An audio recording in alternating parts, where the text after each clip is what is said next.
Hi, this is Paul.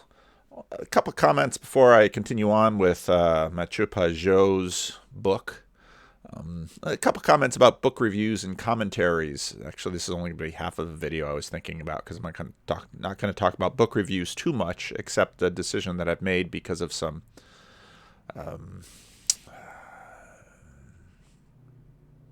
unpleasantness, let's say. It's unpleasant to me. It's not a bad thing. But what's this channel about? I'm not terribly interested in putting out a finished product. If you haven't noticed that after 3 years, you're not paying attention. I misspeak. I don't edit. I don't even have a nice little intro where I give you a teaser and then have the intro. And then, not that I couldn't make an intro, I'm just not interested in it. I use this space the way I always used my blog, and I still use my blog this way, but not as much because I'm doing all this talking instead of writing, which I'm not always sure is such a good thing. It's unfinished thoughts and it's thinking out loud. Maybe that's a foolish thing to do on the internet because we have this permanent record, but then again, that gets into the question of if I do finish something, am I still going to like it a year from now? We'll see. Just about anything else that seems helpful to me and to figure out how to be a Christian in this world. That's what I'm using my channel for. I got a comment on actually, it was actually, I read it last time, but it was on one of the previous language of creation commentaries, basically saying this. I thought it was a good comment. But part of the reason I do this and part of the reason I read the comments is because I learn from you. And that's something that, well, the book of Proverbs tells us we ought to cultivate. I ought to listen to you. I ought to learn from you. And I can gain wisdom by reading your comments. And I do all the time. And so this comment from Vic Summers, I think you should have read the whole book before doing the commentary. Your critiques are jumping the gun, as you'll find out as you continue through the chapters, with a smiley face. So it's a friendly comment. And I think you're probably right. I probably am jumping the gun. And actually Karen wrote and said, I like it that you haven't read the whole book, but we're going bit by bit. Someone also sent a comment and said, I'm trying to learn where I can put the book when I pick it up here, that they got halfway through the book and abandoned it. I do that kind of thing a lot. I'm sure that doesn't say anything flattering about me, but it's just true. And I bought this book not long after it came out. And I paged through it, and I didn't read it, and I didn't do anything with it. And some of the stuff I read in it, I thought, this isn't like any other book I've ever read. And then later, the book's time sort of came for me. And I find that often in my life. I'll buy books, they'll sit on the shelf, I'll look at it, and I'll think, I should read that. And then it doesn't come. Or sometimes I'll pick up a book, and I'll read a few chapters in it, and then I'll put it down. And then sometimes the book's time comes. And so then I pick it up again. Or maybe I pick it up, maybe I've read the whole book from cover to cover, and it's time to read the book again. Books are that way in me. And so, yes, I'm reading this through the first time, and I'm jumping around. Karen said she liked the new thing because I read something, I think, and then I go find a video, or I go find something that I've read, or I check a source or something like that. So that's what this is. And again, if you don't like it, don't watch. You won't hurt my feelings by not watching. Maybe 1,000 or 2,000 people watch my video. That means, 7+ billion people haven't? I'm not going to go to bed at night worrying about those 7+ billion people who missed my hot takes off the internet. So, fair comment. And maybe I'll do it all over again after I watch it once. I certainly did that with Peterson's stuff. Part of the reason I do this is you might not get any content if I decide, I'm going to do the definitive answer on this book, and then I don't finish it, and then I lose interest, and I'm ADHD, and I'm off looking at squirrels someplace else. So this is what you get, and it's a mess, and I'm sorry. I don't mean to waste your time, and if I am wasting your time, don't let me. That's just the way this stuff is. So, yeah, actually having this book that I can sort of, because I've always got way too many ideas for a video, but sometimes there are reasons I can't make the video right now because it's still too hot in me, or I don't feel that it's ripe, or I'm not interested in it at the moment, or. And this is just kind of something I can pick up and read with you. And so, yeah, for some reason, YouTube gives me all this space. I suppose I can put stuff on it. So, yeah, you're going to get mostly first drafts. And apologies to the authors when I get stuff wrong. And I'm getting things wrong. That's what the Discord, and the Discord sort of closed right now because we had a bot attack, and Joey, was able to shut it down. But the main link that I've been keeping on all of my, the main link that I've been keeping on all of the notes on my videos, I had to take that down. So I'm not quite sure how new members can get on the Discord. So now we're exclusive like Clubhouse. There'll be all this pent up demand when Joey and Rick figure it out, and maybe we'll let exclusive memberships to the Bridges of Meaning Discord server, and people will just be running around the streets of Manhattan begging, do you have a way into the Bridges of Meaning Discord server? Please, I can't live without it. I don't think so. So I do plan on getting things wrong. And if I reread a book, I'll probably correct my first review. And we need to give people permission to change, to improve, to repent, to discover, to grow, and even to decay, because this is the age of decay. Okay, on with the book. Chapter 17, Adam as Mediator, Naming Animals and Hosting Angels. These are the descendants of the heaven and the earth when they were created. See, I read that and I think I want to check that in Hebrew, but that would take a little time, so I don't want to check it that bad. In the verse above, Adam was described as the descendant or offspring of heaven and earth. Now I have to check that. Okay, what for you was no time at all, for me was an hour. Because when I read these are the descendants of heaven and earth when they were created, it just didn't, often if I read a Bible verse that's familiar, it'll just, sink in, and I'll sort of mentally think about some of the issues with that verse if it's a very familiar verse. But then in this verse above, Adam described it as a descendant or offspring of heaven and earth. And I had to pause. And so I read it again, and then I thought, oh, he's talking about Toledot. And I know that that's a very hotly debated question in terms of what do we mean by Toledot. So I just was doing a whole bunch of research. Okay, so Toledot. Toledot comes from Yeled, which is to give birth, or various versions of it will be a child, and the word has a variety of elements to it. It's you have the root and then all the different elements that come of it, and well. Let's click on this. Let's look at the Hebrew Bible. We'll use the NR. You can use different translations comparing it to the Hebrew here. And that's when I saw descendants and I thought, descendants? Generations. And so these are the generations of heaven and earth. Now, these are the births of heaven and earth. So I can understand Pageau's intent of that. It's not the birth of Adam, but it is the birth of. So this is when this stuff gets really tricky, because and I also know that with a fan base, like when I begin to question Jordan Peterson's use of meek in the New Testament, people know because it's Jordan Peterson's interpretation. But when I read this, it's like, well,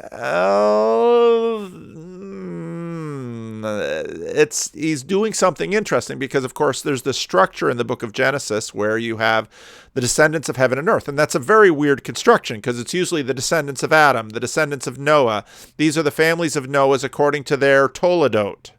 These are the Toledots of Shem. These are the Toledots of Terah. These are the Toledots of Ishmael. This is the Toledot of Isaac, of Esau, the Toledot of Jacob. And see, you can see something like the New Revised Standard is trying to keep a little bit of word discipline.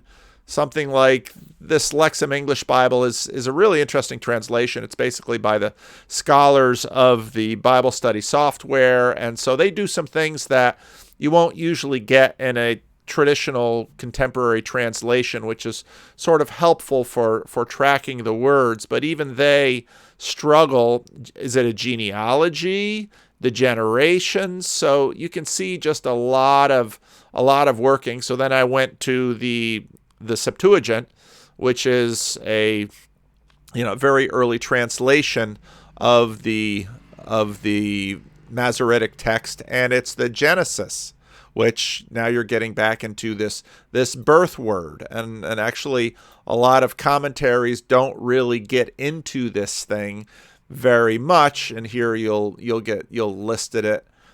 Even some of the older translations, Genesis 2:4, literally the begettings of heaven and earth.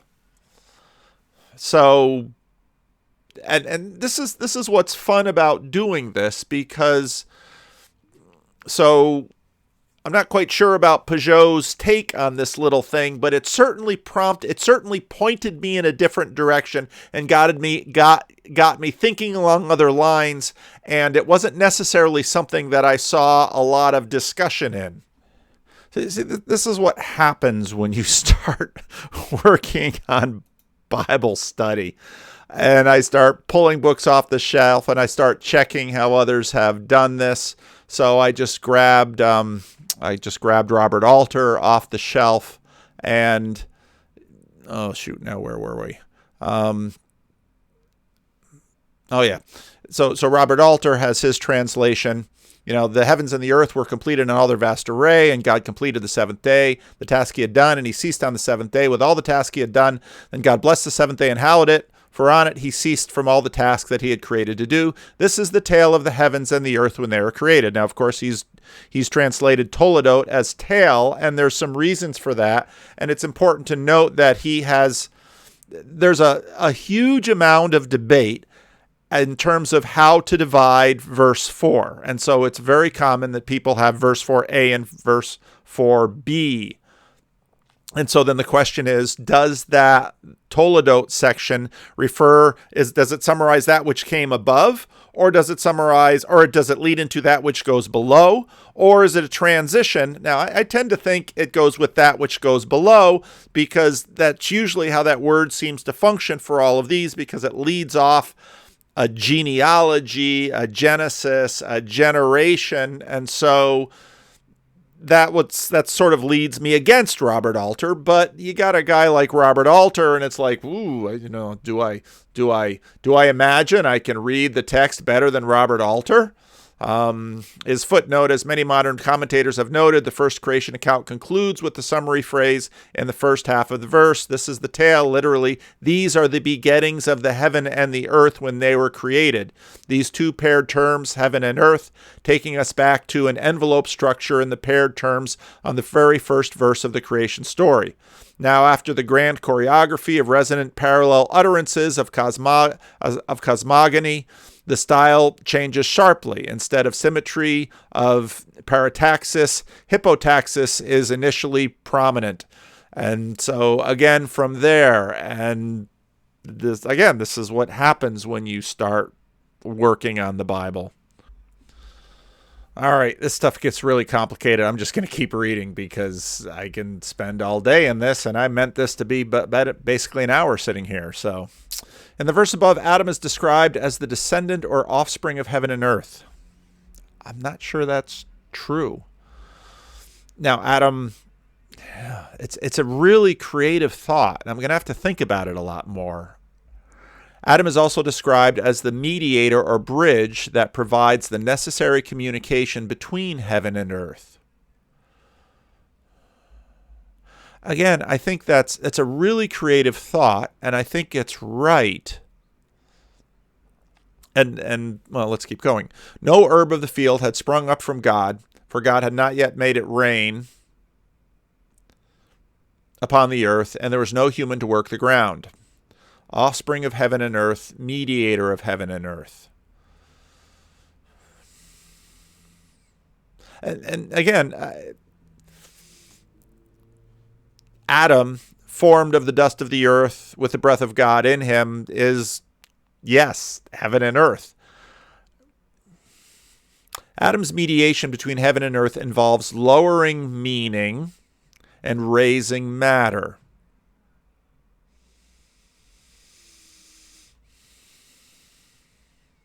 Now, I don't know if...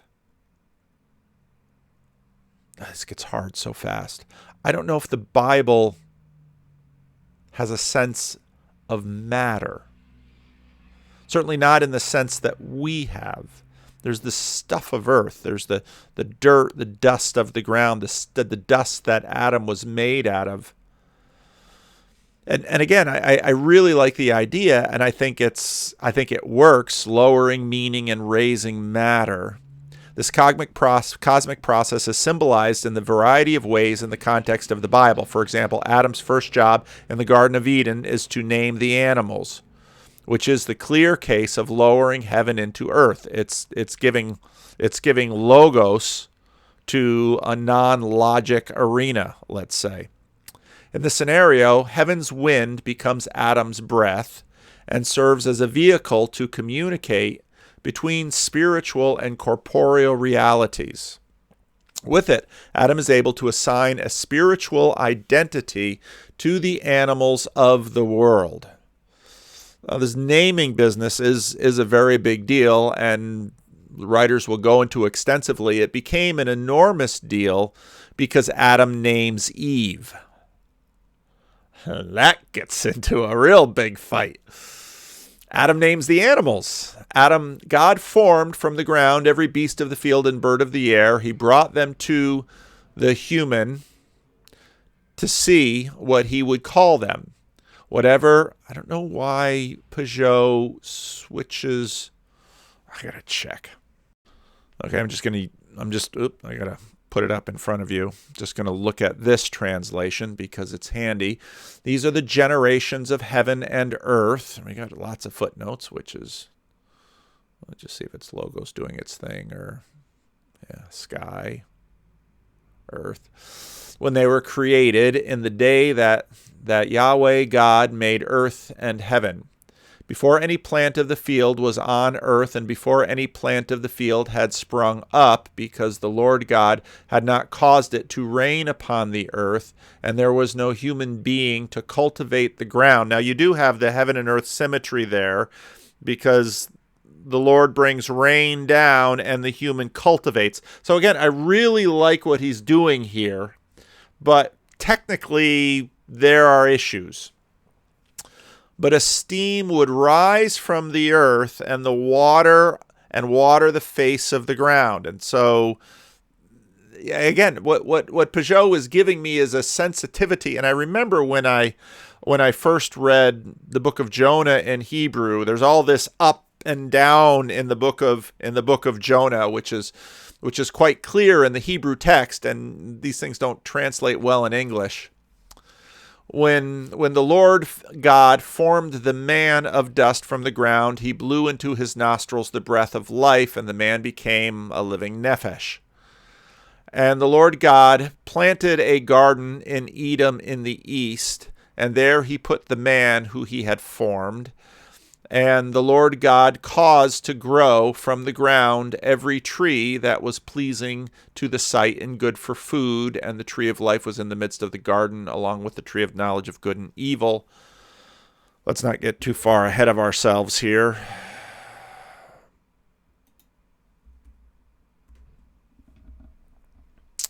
Well, we're already at the naming.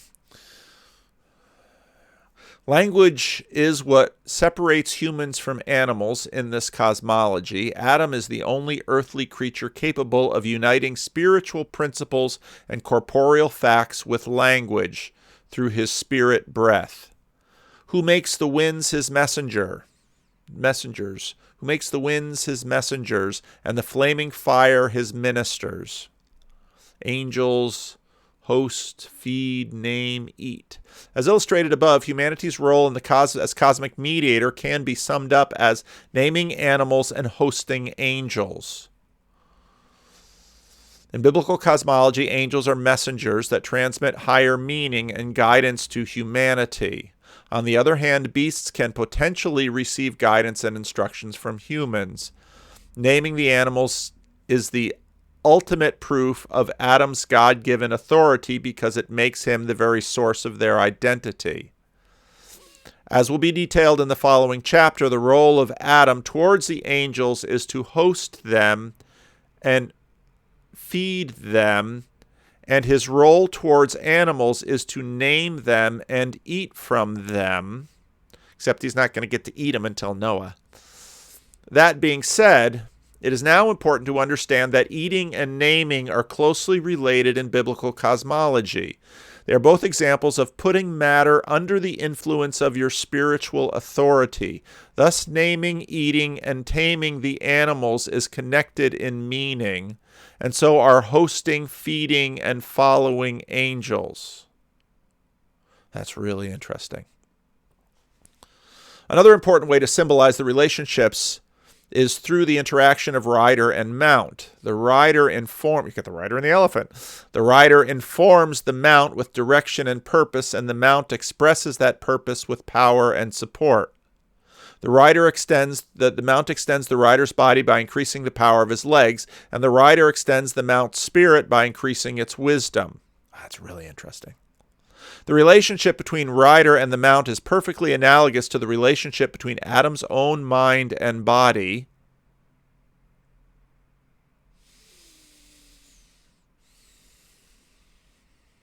or breath and body. In this case, the body is the animal component and the mind is the spiritual component. Thus, Adam's impetus in the universe may also be described as raising the animal and lowering the spiritual, both in himself and the world around him. Example, Abraham as mediator. The Lord appeared to him, Abraham, by the oaks of Mamre, and 3 men stood before him. When he was making that point, I was thinking about this exactly. I'm trying to think of other instances in when angels are fed.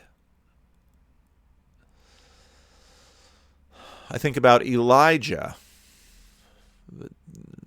Fed. The example provided in this chapter is a rather clear account of humanity's role as mediator between heaven and earth. It describes Jacob doesn't feed the angels at Bethel. Interesting ideas. It describes Adam and Sarah as they host and feed messengers or angels from God. The reader may refer to Genesis 18, 1 through 10, or the full text of the narrative paraphrased below. The Lord appeared to Abraham by the oaks of Mamre, and Abraham lifted his eyes and looked. 3 men stood before him, and he ran to meet them and bowed down to the earth. Abraham, please do not move on. I will fetch a morsel of bread and sustain your heart. And that's definitely the Near Eastern culture of hospitality. You'll find that throughout the Bible. This is what a holy man does. Abraham said to Sarah in the tent, take 3 measures of fine meal and knead it, and then have some cakes. Abraham went to the herd and chose a calf, and then he gave it to the youth, who hurried to prepare it. He took cream and milk and the calf he prepared and offered it to them under the tree. Then he said, Where is your wife? Where is Sarah your wife? Abraham said, below in the tent. The Lord said, I will return to you at this time next year, and Sarah your wife will have a son. The tree represents the spatial axis, which is briefly mentioned in the first section of the commentary and will be fully discussed in segments 4 through 5. That's very interesting. The story is one of many examples in the biblical of a transaction between heaven and earth. In this case, Abraham receives heavenly information from angels in exchange for earthly food from animals. In other words, this transaction is an example of seed for flesh, like the descending manna and ascending quails from chapter 16. I will return to you at this time next year, and Sarah, your wife, shall have a son. The information transmitted to Abraham by the messengers came in the form of a simple promise.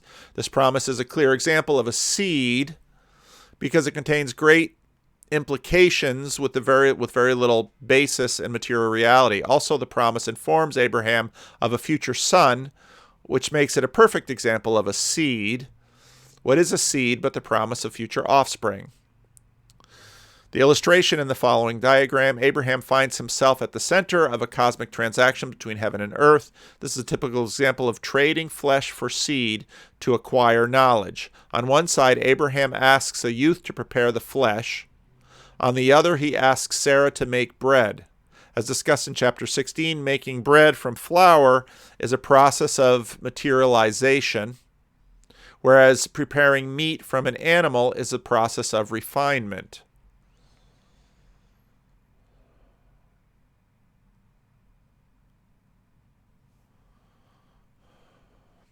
Abraham went to the herd and chose a calf, and he gave it to the youth who hurried to prepare it. Now, what's interesting here is that there are not extra words in the Bible. They all mean something. And so when we read something, you listen to how many times Pageau talked to Peterson about attention. When we read things, we do the same thing as we do in regular life. We pay attention to some things and we glide over other things. And so what's helpful here is why the little bit about the herd and the calf and gave it to the youth? A clear example of trading flesh for seed can also be found in the story of Jack and the Beanstalk, when Jack trades a cow for magic beans. Boy, that's interesting. The image of raising livestock in the story is significant because it points to the role of humanity as raising the animal to lower the spiritual. There's definitely something about that in sacrifice. In particular, the act of choosing a calf, emphasized on choosing, indicates the process of refinement in separating the cream from the common. Moreover, the flesh of the animal must then be cooked to become the body of these heavenly messengers. This is a process of refinement. But again, I can't help but jump ahead to think about sacrifice, because I never would have introduced the implicit idea of sacrifice into that story of Genesis 18. Abraham said to Sarah in the tent, "Take 3 measures of fine meal and knead it, and then make some cakes." The image of making bread in this story indicates a process of vulgarization. It means that something too fine, flour, has been materialized into something more tangible, bread. Importantly, the bread prepared by Sarah in this story is not even eaten by the angels. Now I got to check the story. Not that I don't trust him, but this is the process. So we'll jump over to... And the Lord appeared to him by the oaks of Mamre, and he was sitting in the doorway of the tent at the heat of the day, and he lifted up his eyes and saw, and behold, 3 men were standing nearby him. And he saw and ran from the doorway to the tent to meet them, and he bowed down to the ground. And again, none of that is incidental. It is, in fact, cultural, but it is not. We don't want to dismiss it as simply cultural, because the cultural has its formation in the same stuff as the text. He said, "My Lord, if I have found favor in your eyes, do not pass by your servant. Let a little water be brought, and wash your feet, and rest under the tree. And let me bring a piece of bread, and then refresh yourselves. Afterwards you can pass on. Once you have passed by with your servant." And they said to him, "Do as you have said." Then Abraham hastened to the tent to Sarah and said, "Quick, take 3 seahs of fine flour for kneading, and make bread cakes." And Abraham ran to the cattle and took a calf, tender and good, and gave it to the servant, and he made haste to prepare it. Then he took curds and milk, and the calf which he prepared, and set it before them.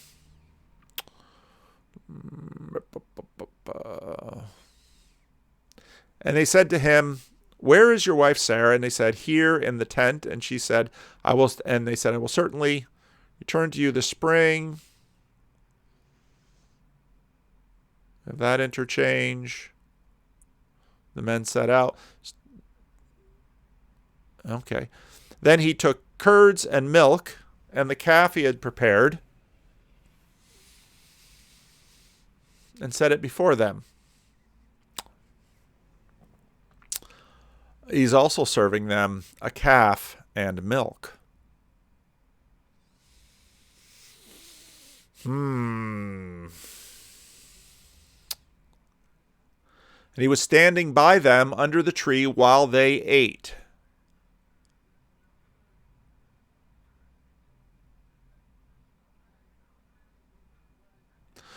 So, no record of her setting the bread cakes before them.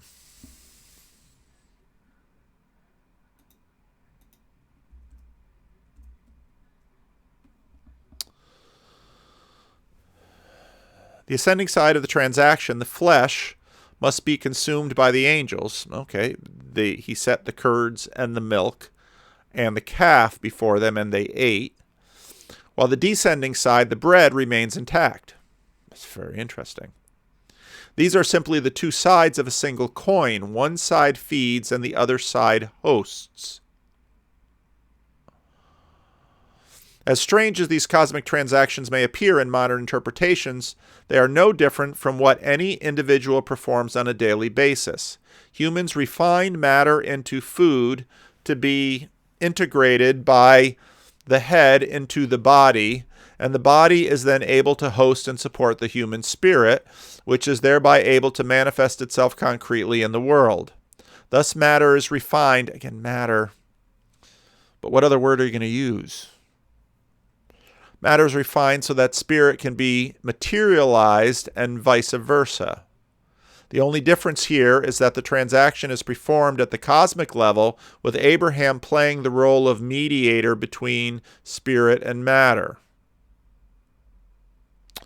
Sexuality is microcosm, Adam's reproduction. God created the human in his image. In the image God created it. Male heaven and female earth, he created them. The sexual revolution has been so devastating to spiritual worldviews as the Copernican revolution.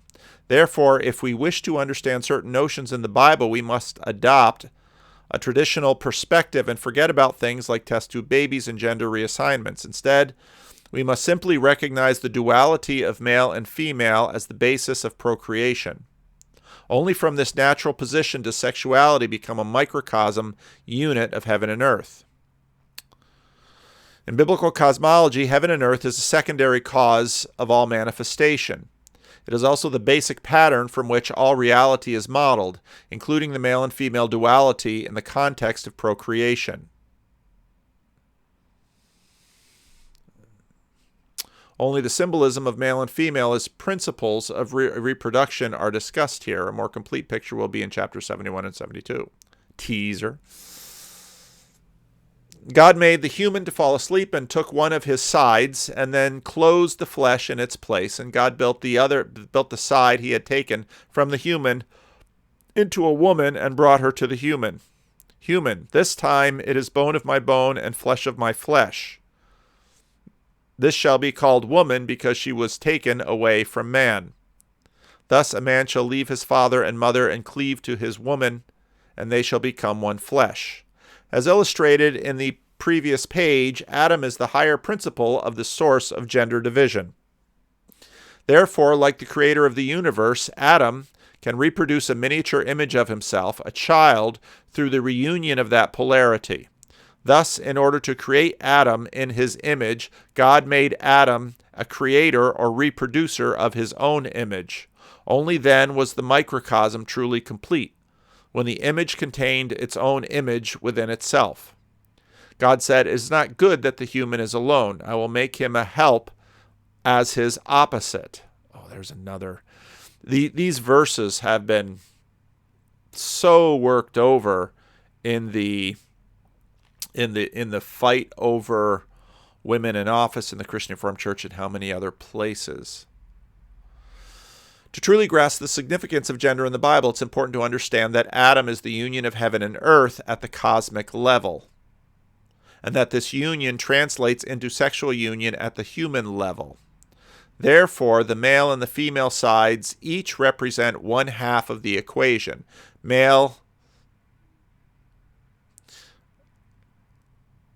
See, when I move this, I lose my place sometimes. Therefore, the male, one half of the equation. Male is responsible for materializing meaning into seed, and female is responsible for refining matter into food. Boy, that's interesting.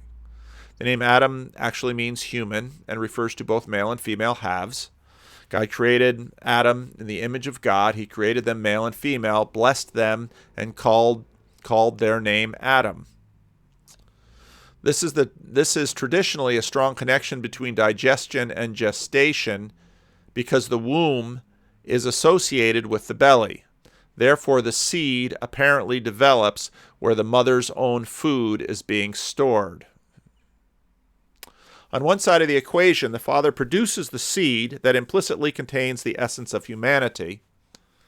Therefore, the role of the male is directly connected to heaven and language. On the other side of the equation, like the earth itself, the mother provides sustenance in the form of food. In particular, she raises body from her own body. She raises food from her own body, first in the womb and then in the breast. At the moment of the union, the seed's meaning, because sperm, seed, yeah. And again, the thinking was that, in fact, it's seed in the earth, because no seed and no earth, and you'll get that then in the curses. The seed consumes the food, which returns into the body that hosts its meaning. In general, eating food is a human version of informing matter, while hosting seed is a human version of supporting and expressing meaning. These are two sides of a single coin, which means the male and female roles are equally important in its cosmology. Father, lower seed, consumes food. Child, host seed, raise food.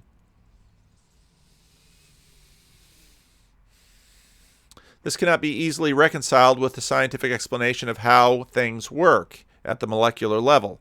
In this case, males and females contribute the same amount of information, DNA, while only females express it with matter. Hence, the male role is greatly diminished in the materialist worldview.